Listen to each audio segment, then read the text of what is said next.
Sahabat Fresh Juice, sesaat lagi kita akan mendengarkan Fresh Juice Senin 30 Oktober 2023 bersama Pastor Pionius Hendy OFM Cup dari Pontianak. Selamat mendengarkan.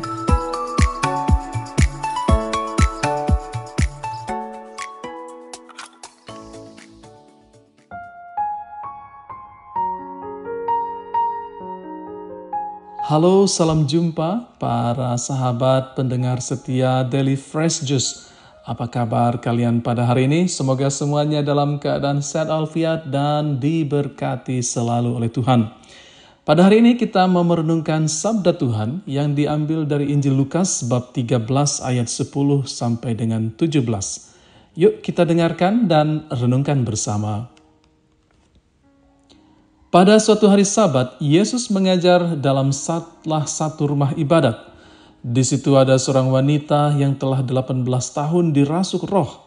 Ia sakit sampai bungkuk punggungnya dan tidak dapat berdiri lagi dengan tegak. Ketika Yesus melihat wanita itu, dipanggilnyalah dia. Lalu Yesus berkata, "Hai ibu, penyakitmu telah sembuh." Kemudian wanita itu ditumpanginya tangan, dan seketika itu juga ia berdiri tegak dan memuliakan Allah. Tetapi kepala rumah ibadat itu gusar karena Yesus menyembuhkan orang pada hari Sabat. Lalu ia berkata kepada orang banyak, "Ada 6 hari untuk bekerja. Karena itu datanglah pada salah satu hari itu untuk disembuhkan dan jangan pada hari Sabat." Tetapi Tuhan menjawab dia katanya, "Hai orang-orang munafik, bukankah kalian semua melepaskan lembu dan keledaimu pada hari Sabat dan membawanya ke tempat minum? Nah, wanita ini sudah 18 tahun diikat oleh iblis. Bukankah dia harus dilepaskan dari ikatannya itu karena dia keturunan Abraham?"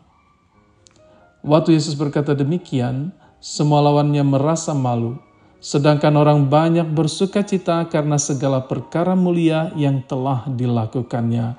Demikianlah sabda Tuhan.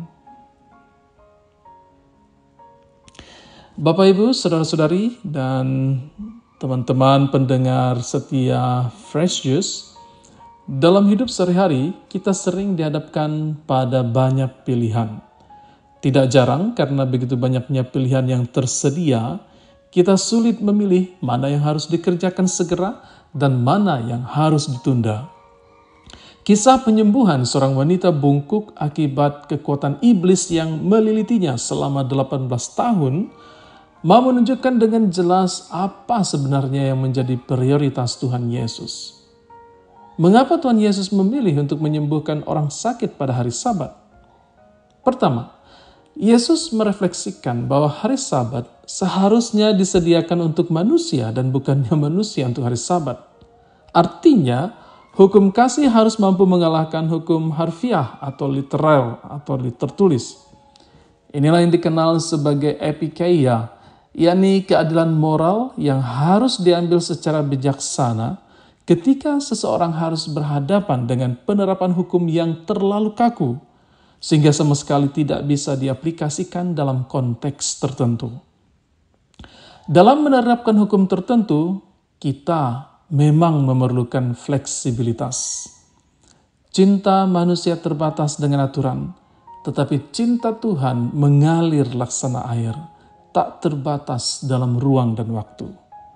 Nah, misi Yesus jelas, Dia mau menolong mereka yang sakit dan disingkirkan oleh masyarakat. Yang kedua, Yesus melihat kebutuhan yang penting dan mendesak untuk menyembuhkan wanita tersebut, kendati hal itu harus dilakukannya pada hari Sabat.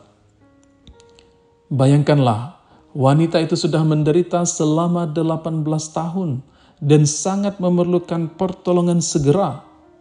Sementara itu, Yesus hanya singgah sebentar di sinagoga itu karena sedang dalam perjalanan menuju ke Yerusalem. Belum tentu ke depannya Yesus bisa bertemu kembali dengan wanita itu. Nah, pada saat itu, hati Tuhan tergerak oleh belas kasihan. Dia melihat kesengsaraan wanita itu dan mau menyembuhkannya. Kehadiran Tuhan Yesus di tempat itu dijadikannya sebagai kehadiran yang berkualitas dan momen untuk menyalurkan rahmat ilahi. Yang ketiga adalah karya penyembuhan Yesus menghasilkan keselamatan jiwa. Wanita itu bukan hanya disembuhkan secara fisik, tetapi juga dikuatkan dalam imannya. Kesengsaraan selama 18 tahun bukanlah perkara gampang.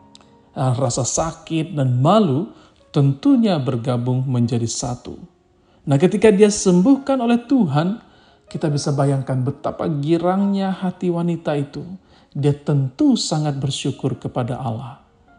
Badannya disembuhkan, imannya pun dikuatkan. Jadi wanita ini disembuhkan secara fisik dan spiritual. Bagaimana dengan kita? Saudara-saudari, berhadapan dengan banyaknya pilihan hidup, kita dipanggil untuk mengikuti jejak Tuhan Yesus. Melihat segalanya dalam kacamata kasih, mampu melihat kebutuhan yang paling penting dan mendesak, dan berusaha meneguhkan sesama kita yang menderita. Inilah sistem yang digunakan Tuhan dalam melihat prioritas hidup, dalam membantu orang lain yang membutuhkan bantuannya. Semoga kita pun bisa melakukan hal yang sama. Tuhan memberkati kita. Amin. Sahabat Fresh Juice, kita baru saja mendengarkan Fresh Juice Senin 30 Oktober 2023. Terima kasih kepada Pastor Pionius Hendy untuk renungannya pada hari ini. Sampai berjumpa kembali dalam Fresh Juice edisi selanjutnya. Tetap semangat, jaga kesehatan, dan salam Fresh Juice.